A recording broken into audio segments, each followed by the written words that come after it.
Tareeqah Muhammadiyah presents the 2021 annual fundraise, an opportunity for all Muslims around the globe to dig deep and donate generously towards the divine assignment. This is a blessed opportunity to work towards the forever life and earn a constant avenue for reward now and forever. In Ramadan, £1 can be £7 in reward, and on the night of power, £1 can be £1,000 in reward. What we do throughout the year, we host weekly gatherings of guidance and remembrance of the divine. That's 52 events a year. Every year we host 6 two-day retreats, breakfast, lunch, dinner, snacks all included with accommodation. We host 6 global free healing and ruqyah sessions every year, consulting and supporting over 1,000 plus patients who are in need of physical, mental, emotional, and spiritual help. We service and maintain our 5 organizational websites: zawiya.org, propheticpath.co.uk, wiselifeacademy.com, ahmaddabak.co.uk, freehealing-ruqyah.com. Publications of books and literature are printed throughout the year to equip them with the tools and skills they need to achieve their purpose of life. All our social media platforms are maintained with quality content. A video production team dedicated to broadcast 2 events every week. A dedicated design team creating inspiring reminders throughout the year. Marketing and advertising, spreading the message of peace and welcoming all from across the globe. We do all we've mentioned through the world in UK, USA, Denmark, Pakistan, Bangladesh, Morocco. So how do we fund all this? This is where we need you to help and support our mission. We do all this purely for the pleasure of Allah Almighty, without charge.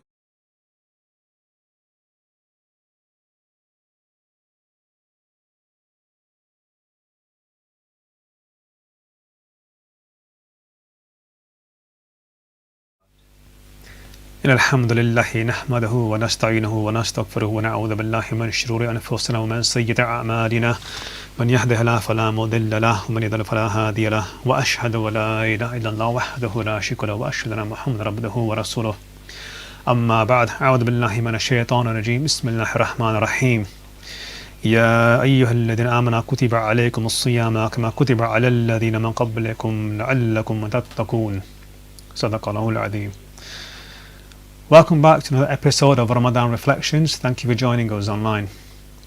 Now, if you want to ask any ambitious person what they want out of life, you will get a very short variety of answers.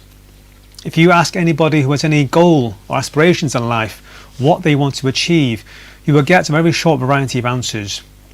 Most people who want something positive from life will perhaps say something like they want to be millionaires or billionaires, they want to be financially well off. Other people may say they want to be physically healthy and fit. But ultimately, if you ask these people and you probe them long enough, why do they want these things? The answer normally boils down to one key word. For example, anybody who wants to be financially rich or financially well off, if you ask them why they want so much money, often they'll say things like, well, money opens doors to opportunities otherwise I cannot have, or I don't have to worry about being in debt. I want peace of mind. The key word there is being peace. If you ask the same question to another one person who says, I want to be physically strong and healthy and fast and these things, you ask them, why do you want these things? They say, well, I don't want to suffer from injuries. I don't want to grow old with illnesses. I want peace in my body. Again, the key word is peace. You see, peace is something most humans want. Whether they're Muslim or non-Muslim is irrelevant. Most people want peace. Now, how to get peace is a different question, but ultimately most people want peace, and there's nothing wrong with it. It's a good thing. To be financially successful is a good thing, provided it's done in a lawful manner. To be physically healthy and fit and these things is a good thing, again, provided you don't take drugs and all these other things. The point is, peace is something that's universally accepted, it's universally wanted by all people around the world. So the question is, how do we get peace? Well, Ramadan is an ideal opportunity for people like myself and yourself to get peace in our lives. Ramadan is a month when the Holy Quran was sent down. The Holy Quran has a theory as to how to attain peace in your life. Ramadan is a practical training given to Muslims to apply the theory and in the end achieve peace. But you see, the Quranic verse I recited doesn't mention peace as such. It talks about the sole objective of fasting. The only objective of fasting is to attain taqwa. So the question is, what does taqwa have to do with peace? Well, you see, we have to look at what taqwa is. Now, taqwa may be something most of you cannot relate to, because taqwa means piety. And piety, or being pious, is a word that's seldom used, unfortunately, in the 21st century, because we don't really see much of it. People cannot relate to taqwa or piety. So be pious, or to attain piety, could also be translated as to be God conscious. Obviously, we believe in Allah subhanahu wa ta'ala. To be conscious of Allah subhanahu wa ta'ala, there are 3 steps some of you may be familiar with. The fact that Allah subhanahu wa ta'ala is watching you, Allah azza wa jalla is with you, Allah subhanahu wa ta'ala is hearing you. These are 3 key steps to understand taqwa or piety. But to understand taqwa perhaps a bit better for myself and yourself is to understand what taqwa can bring into your life. When a person is conscious of Allah subhanahu wa ta'ala as much as possible, then they too consequently achieve peace. They are at peace with themselves, and other people are at peace with them as well. So this month that we've been blessed with, and I say we've been blessed with because only yesterday in the news we understand almost 3 million people have died from this COVID pandemic in the last year. 3 million. How many of them were Muslim, I don't know, but the fact is we are blessed with this month, and we don't want to wait this month. We don't want this month to be like previous Ramadans in our past, where we haven't quite hit the objective, we haven't attained taqwa, we haven't achieved any peace in our lives. You see, if you look at this month of Ramadan, obviously it's a 30-day period, approximately 30 days. If I just take one single day out of this Ramadan, let's say today for example, I'll prove to you this very day of fasting, for those who are fasting, is actually a formula that we can replicate again and again throughout our entire lives. Because this very day of fasting, Allah subhanahu wa ta'ala is showing me and you how to live our lives in Ramadan and outside Ramadan. Now you take this 24-hour day, let's split the day into 2 halves, the day and the night, just for argument's sake, just so we can understand a bit better. In the daytime, there are certain things you can do, certain things you can't do. Let's say, for example, you cannot harm anybody, you cannot verbally abuse anybody, you cannot swear and backbite and these things, you cannot physically abuse anybody by punching and kicking and all these things, you cannot mentally abuse anybody by defrauding them or cheating them in some way or another. So these are just 3 of the many examples of things you cannot do. These 3 things involve other people, harming other people. So straight away Allah subhanahu wa ta'ala is showing us that we should not harm anybody with any of our 7 organs, with our hearts or with our mind. So we're bringing peace to other people straight away. Let's look at 3 more things. You cannot listen to music. You cannot watch pornography or anything unlawful. You cannot go on somewhere where you shouldn't be going, like a nightclub or where there's intermixing of the genders unnecessarily. So again, these 3 things, that's what I'm showing us, are to do with self-harm. Harming yourself is not allowed. So again, the 3 things before and the 3 things now, Allah subhanahu wa ta'ala is showing us that in the daytime, well in general, we shouldn't be harming ourselves nor harming others. We should be bringing peace to ourselves and bringing peace to others. Now these 3 make 6 when you combine the 2 3s. Let's look at 3 more things. Some physical reminders of that we are fasting. You cannot eat, you cannot drink, you cannot sleep with your legal partner. These 3 in a way are like physical reminders. So when you're hungry, you remind yourself, oh no, I'm fasting. Okay, well if I'm fasting, what should I be doing? I should be protecting my 7 organs, my heart and my mind. When you're thirsty, you remind yourself, no, I'm fasting. These are physical reminders. Where should I be going? Where should I not be going? So again, you can understand, in the daytime alone, Allah subhanahu wa ta'ala is teaching me and you, practically, how we should be living our lives. Now let's fast forward to the night. In the night time, perhaps you're spending more time in worship, in the first portion of the night in particular, and in the last portion, when you're waking up to have something to eat. So Allah Ta'ala is showing us that in the night time, spend some more time in His worship, spend some more time re-establishing that connection between you and your Lord. You put the 2 together, the day and night, there's a formula for success. This is a formula to attain taqwa. This is a formula to attain peace for yourself and for those around you, whether it be your family, your friends, your colleagues, your neighbours and your community, etc. You see, the reason why I mention this, because it's very important that we take this month very seriously. We're about 5-6 days into this month, and for those of you watching live, you'll know obviously we're 5 or 6 days, but if you're watching this after the live broadcast, regardless of when you watch this, especially if you watch it in Ramadan, it's not too late to think that, you can make the most of this month. The 5-6 days have gone, and if you're not doing the spiritual fast, it's not too late to plan the rest of this month and to make this month a success. You see, it was one of the founding fathers of America, Benjamin Franklin, who once said, if you fail to plan, you plan to fail. If you fail to plan, you're planning to fail, really. Meaning, whether you know it or not, whether you like it or not, you are planning for something. Now, you can either actively plan to make this Ramadan a success and attain taqwa and attain peace in your life, or you can passively do nothing and just not eat and drink like you've been doing perhaps for the rest of your life. But ultimately, you'll fail. You will not hit the objective you need. You will not attain the peace that you want in your life. Some of you have heard of spiritual fasts. Some of you perhaps have attended courses in the past, and you can download this free spiritual fasting program of Zawiya.org. So it's not too late to turn things around. You can choose now. Do you want to actively plan your fasts, your days, and the rest of this month and be successful? Or do you want to sit back and do nothing because that's easy? Many people around the world, many Muslims around the world think they're fasting, but the reality is they're just starving. There's no real spiritual progress being made. There's no real control of the 7 organs being done. There's no training of the heart and the mind. No wonder they're not at peace with themselves. No wonder they're not attaining taqwa. No wonder other people are not benefiting of their peace as well. And to make it very clear that the plan, like I said, has been written down. The Mashaykh, the righteous predecessors, have put pen to paper and they have created this plan for you completely free of charge.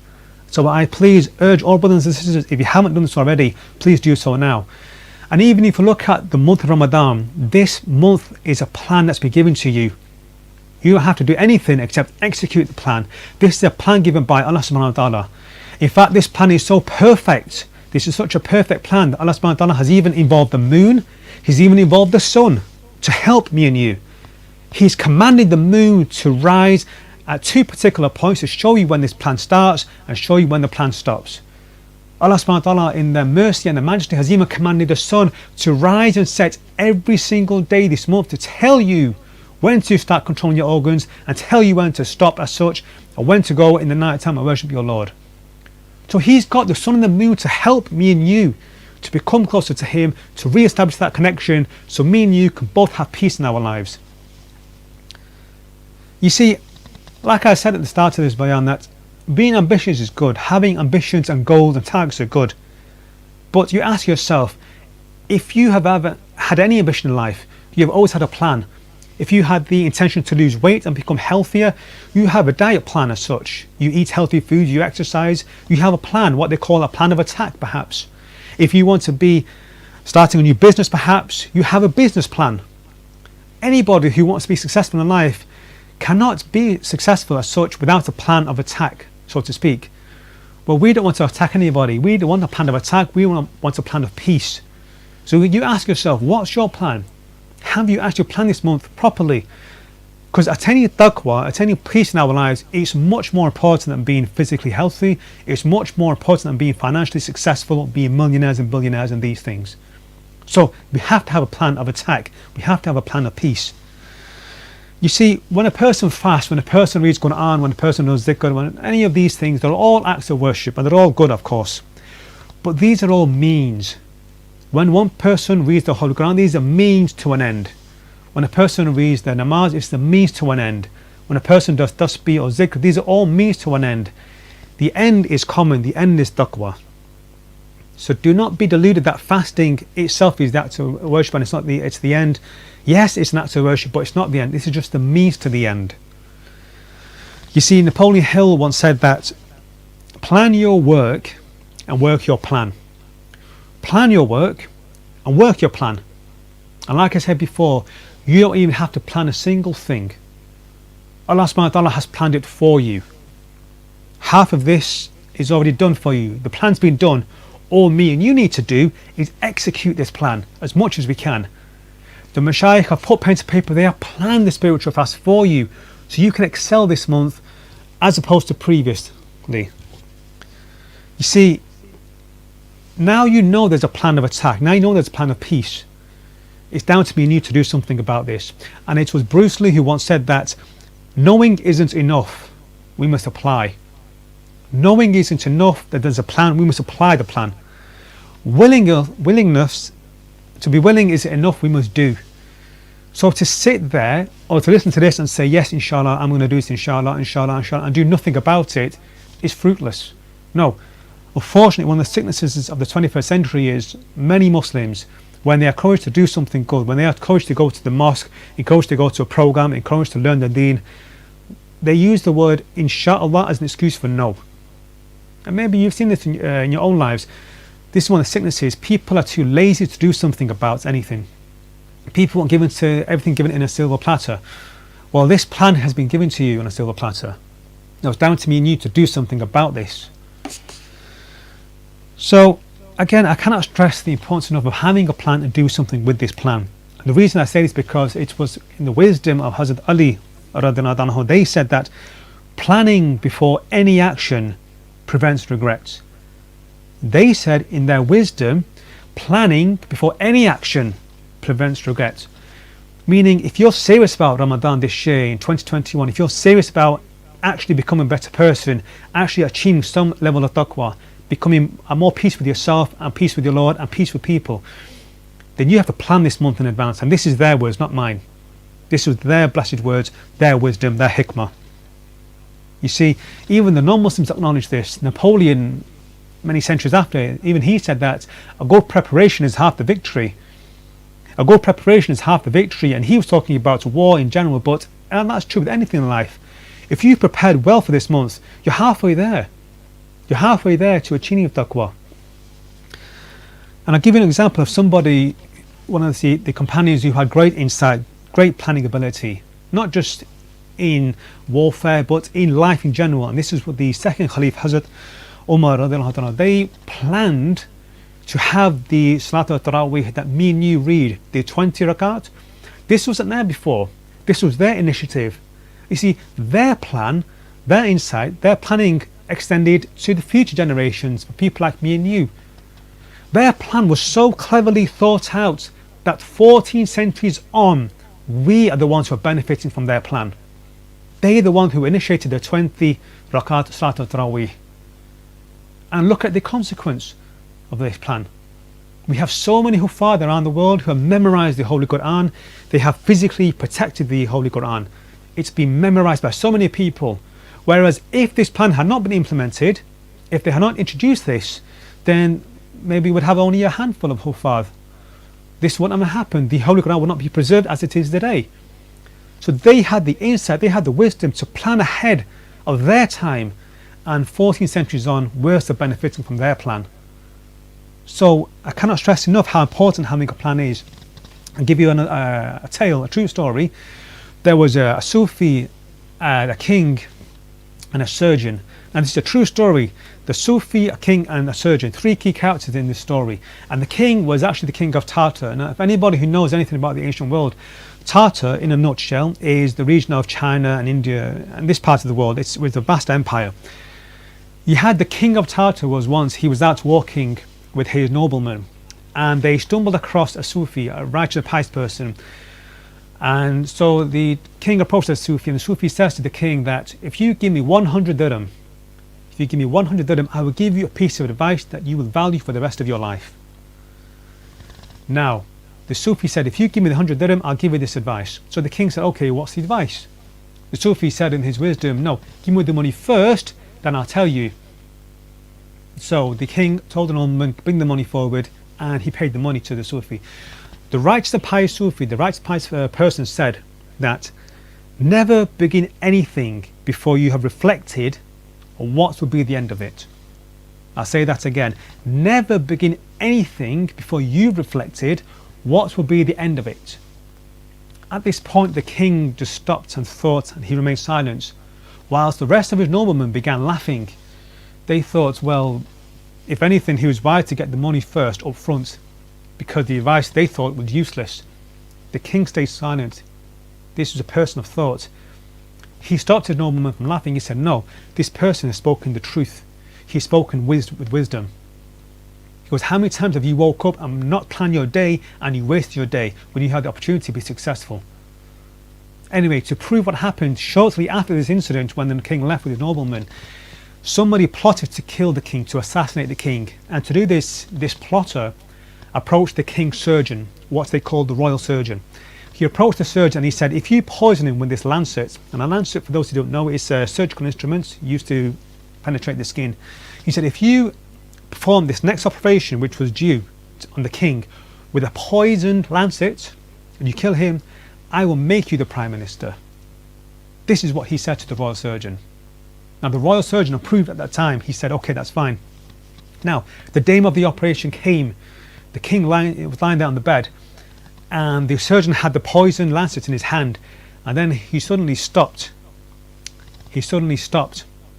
Now the reason why he stopped, because before this, the king took this advice of the Sufi so seriously. He used to tell himself every single day this sentence again and again, that before you plan anything, think of the end result. So he actually went to his palace and he wrote this on the wall in silver.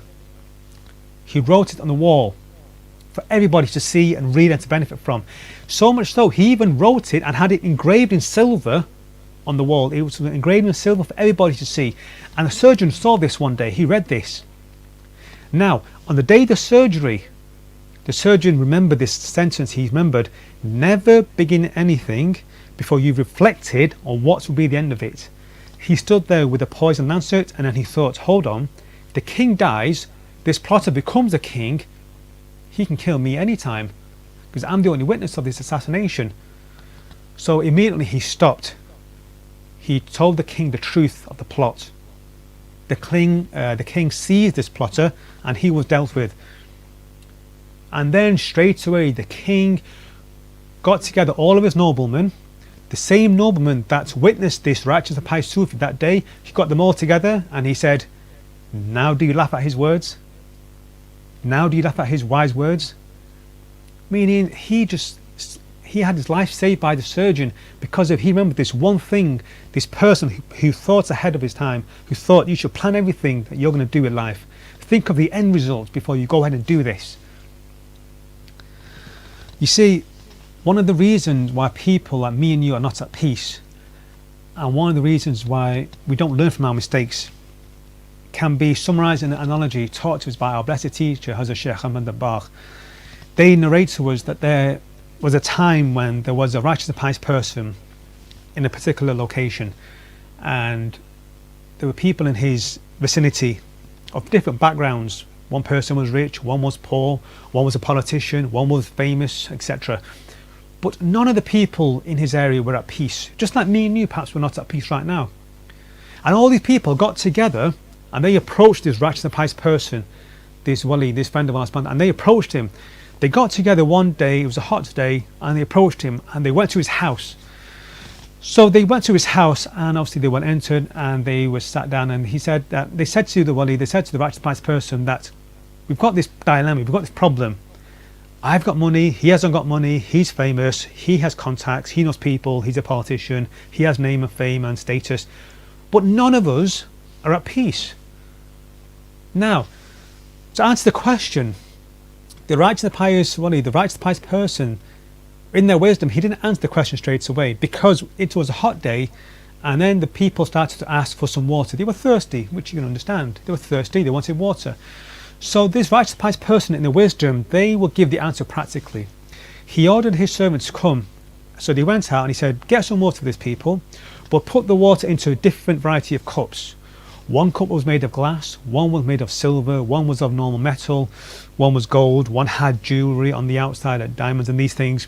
And there was a variety, one was made of clay, etc. Water was poured inside to all of these cups. The servants then took this tray into the room where the people were waiting, and he gave the cups to different people. Different people of different background had different cups filled with water. And the righteous pious person, the wali, he let them be. He just let them, gave them an hour or so, And what happened in this hour, in this period of time, that the people began to argue. One person said, well, why have you got a silver cup and mine just made a normal metal? The person with the silver cup said to the person with the gold cup, perhaps, why have you got a gold cup? Well, I'm more famous than you. Maybe I'm worth more. One person had clay, said, well, why have you got a glass cup and I've got a clay cup? The point, they began to quarrel.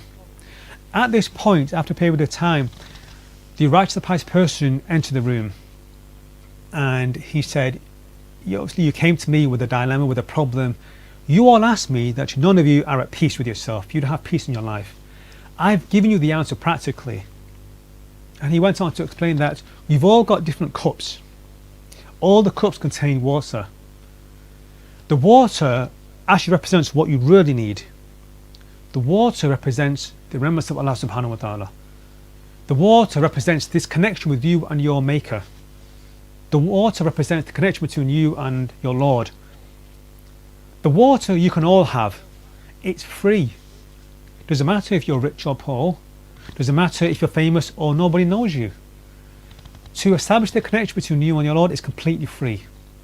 But instead, you are all looking at each other's cups. You are looking at each other's circumstances. You're looking at another person's money, another person's status. These things don't matter in life as such. They don't matter. You want the peace, you can get the peace for free. This is what you all like. It's the water in the cup. It's the tranquility inside you because you have not done your dhikr of Allah subhanahu wa ta'ala. You have not established the connection. Ramadan is an opportunity to re-establish the connection between you and your Lord. It's an opportunity to reinstate the zikr of Allah subhanahu wa ta'ala into your daily lives. If you've been praying 5 times a day for a long time, that's a good thing. But if that's all you've been doing, ask yourself, okay, what else can I do? Because this is where the planning comes back into it. If you are praying 5 times a day, okay, you can also read some Holy Quran in this blessed month, more than you used to. You can do some tasbih. You should be doing your zikr of Allah subhanahu wa ta'ala. If you can do 20 minutes a day, that's great. Again, plan it into your day, because we're all busy. Everyone's busy. Perhaps you have a family to look after, perhaps you have got a job to go to or a business to attend to. Plan your day. Plan how are you going to attain taqwa tomorrow. Plan at what point are you going to do your zikr. At what point are you going to read the Holy Quran? At what point are you going to do some extra tasbih? At what point are you going to read your 5 daily prayers on time, if possible? This is where planning comes into it. And this is how important it is to attain taqwa in this blessed month. You see, if me and you can attain taqwa, if we can attain God consciousness or the remembrance of Allah subhanahu wa ta'ala, then I guarantee you will feel peace like none other. And I'll give you a prime example. One day the Prophet ﷺ, again to the nearest effects in English, they were once resting under a tree. They were all alone. They had nothing with them as such. They were resting under a tree and a non-Muslim approached them with a sword. This person approached with a sword and he withdrew the sword and he asked our blessed Messenger ﷺ, who is going to protect you now? With the sword in hand, our Messenger ﷺ had no shield, had no sword, nothing to defend himself with in terms of armory. The person had the sword and said, who's going to protect you now? To which our Messenger ﷺ simply replied one word, Allah. That's all they said. You have a man with a sword ready to kill another person, and in their wisdom our Messenger ﷺ said one word, Allah. At this point the person dropped the sword. He froze. He couldn't do anything. You see, our Messenger ﷺ, they were a person who were in the constant remembrance of Allah subhanahu wa ta'ala. They were always conscious of the fact that Allah subhanahu wa ta'ala is watching them, Allah azza wa jal is listening to them, Allah subhanahu wa ta'ala is with them. And even at the point where somebody's threatening their life, when there's no one there to help them, they were in a complete state of mind, in a complete state of security. They were in complete state of peace, that not even a sword could scare them, not even a person with a sword could do anything. They were untouchable.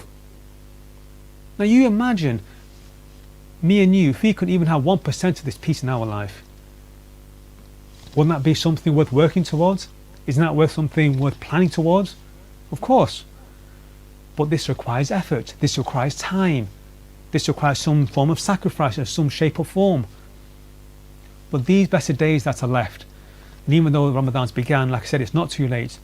You too can attain taqwa.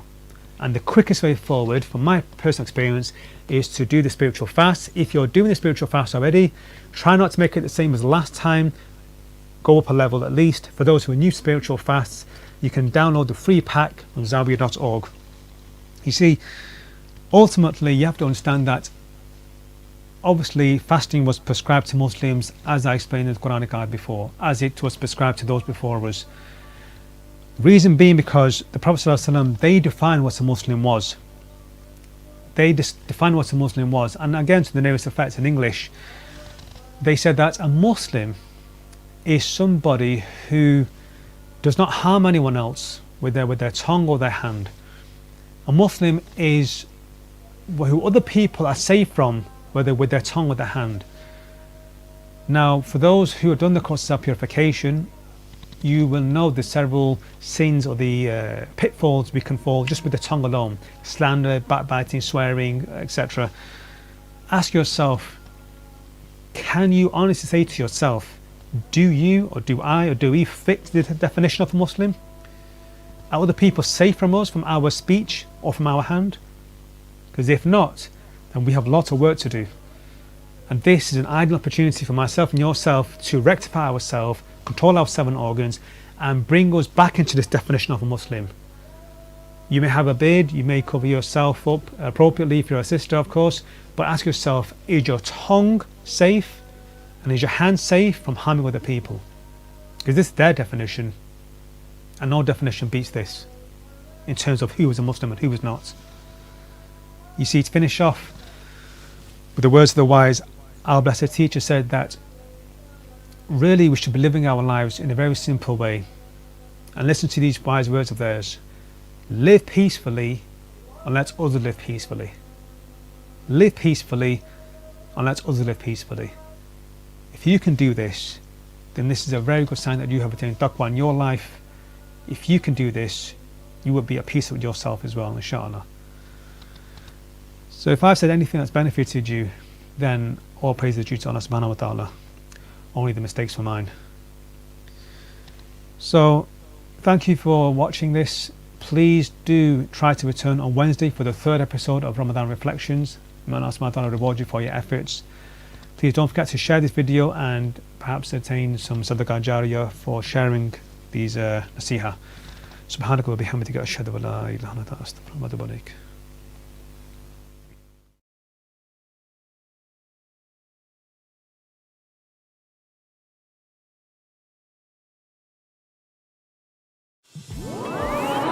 Work in the invisible world as hard as you work in the visible world.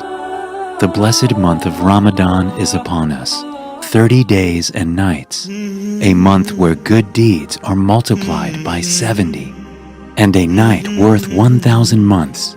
That's 83 years, which is more than a lifetime for most of us. It's a month of giving. Tareeqah Muhammadiyah presents the 2021 annual fundraise. An opportunity for all Muslims around the globe to dig deep and donate generously towards the divine assignment. This is a blessed opportunity to work towards the forever life and earn a constant avenue for reward now and forever. In Ramadan, £1 can be £7 in reward, and on the night of power, £1 can be £1,000 in reward. What we do throughout the year, we host weekly gatherings of guidance and remembrance of the divine. That's 52 events a year. Every year we host 6 two-day retreats, breakfast, lunch, dinner, snacks all included with accommodation. We host 6 global free healing and ruqyah sessions every year, consulting and supporting over 1,000 plus patients who are in need of physical, mental, emotional, and spiritual help. We service and maintain our 5 organizational websites: zawiya.org, propheticpath.co.uk, wiselifeacademy.com, ahmaddabak.co.uk, freehealing-ruqyah.com. Publications of books and literature are printed throughout the year to equip them with the tools and skills they need to achieve their purpose of life. All our social media platforms are maintained